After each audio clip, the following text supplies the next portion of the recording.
It's the most exquisitely beautiful film. I think everyone kind of agrees on that, with cinematography by Chris Doyle, the legendary Chris Doyle. It's easily Zhang Yimou's most successful film. I believe it's the most successful Chinese film ever made. And unlike House of Flying Daggers, which came after it, the Chinese really liked it, so it did very well in China. It's the story of the first emperor, really, the king who unites China in, I think, the 3rd century BC, and various assassins who are sent to finish him off, and how he deals with these assassins. There have been versions of this sort of a story before, but this is easily the best known and the most effective.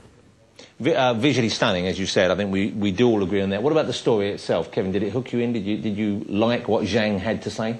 Not really. I thought it was a bit boring in terms of the story. I mean, after about 20 minutes in the cinema, I was tapping my toes a little bit. I think it's incredibly beautiful. Just before we started doing this, we were looking at some trailers to all these films, and the trailer is extraordinary. And you know, it looks like a great perfume commercial or something like that. I mean, it's lush and rich and kind of, you know, visually surprising. But for me, that's not really enough. And I didn't have any human involvement in it, and the actors are very kind of wooden and maybe you're not meant to have any kind of involvement. I don't know, but for me, that kind of formality to it was just a bit of a turn-off.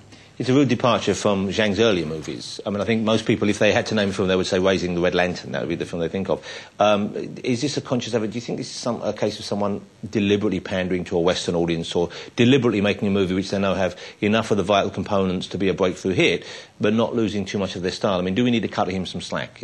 Well, I think it's no secret that he looked rather enviously on the success of Crouching Tiger and thought, I want a piece of that, and that's what he's done. He has been accused of dumbing down in some ways. I mean, this film does not have the breadth and humanity of his earlier films. There's just no getting around that. I mean, he's also been accused of rather pandering to the Chinese government, because this is very much a film about unification and the need to get rid of personal desire and to conform to the desires of the whole. And this is very much a different man from the man who was always having his films banned by the Chinese. And now we have Zhang Yimou actually hired by the Chinese government to do their Olympics ceremonials. So he's now very much part of the establishment. Well, God help us, because that will go on for hours, won't it?